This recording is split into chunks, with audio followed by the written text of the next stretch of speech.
ஹாய்ங்க எல்லாருக்கும். நான் இன்றைக்கி உப்பிட்டு எப்படி செய்கிறதுன்னு சொல்லி கொடுக்குறேங்க.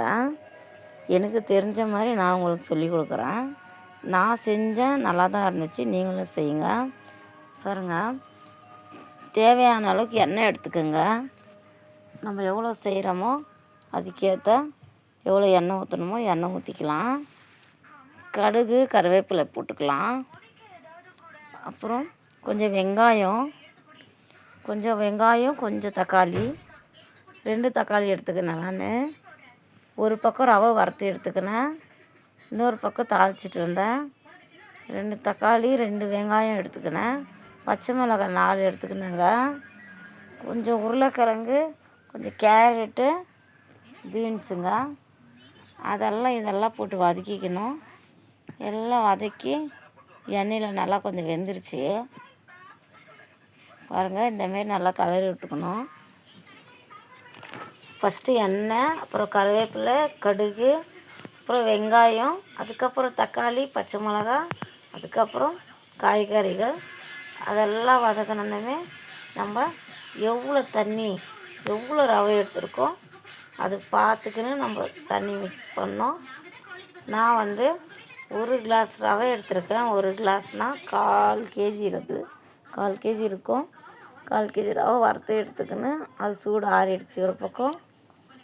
நான் அதுக்கு 3 டம்ளர் தண்ணி வைக்கிறேங்க. எனக்கு கொஞ்சம் மெதுவாக தான் வேணும், அதனால் 3 டம்ளர் தண்ணி வைக்கிறேன். கொஞ்சம் கெட்டியாக வேணுன்றவங்க 2.5 வச்சுக்கோங்க. அந்தமாரி அளவில் செய்யலாம். ஒன்றும் பயப்படாமல் செய்யுங்க. இது உப்பிட்டு தானே, எப்படி இருந்தாலும் டேஸ்ட் வரங்க. ஃபஸ்ட் டைம் செய்கிறீங்கன்னா நீங்கள் பயப்படாமல் செய்யுங்க. இந்த மாதிரி தண்ணி வச்சு பதம் பார்த்துக்குங்க. அது கொதிச்சிடுச்சு. தேவையான உப்பும் போட்டுட்டேன். நீங்களும் தேவையான உப்பு போட்டுக்கோங்க. அது எல்லாம் கொதித்து வரும்போது டேஸ்ட் பார்த்துக்கணுங்க எப்படி இருக்குதுன்னு. அதுக்கப்புறம் நான் ரவை கொட்டி கலர்ற வீடியோ எடுக்கலை. ஏன்னா நான் ஒரு கையில் கடாயை பிடிச்சிக்கணும், ஒரு கையில் கரண்டி பிடிச்சிக்கணும், ரவை கொட்டிக்கணும், கலரணுங்க. இப்போ ஒரு கையில் நீங்கள் என்ன பண்ணுங்கள், ரவை கொட்டிக்கோங்க, ஒரு கையில் கரண்டி பிடிச்சிக்கோங்க. கொஞ்சம் கொஞ்சமாக போட்டு மிக்ஸ் பண்ணுங்கள்.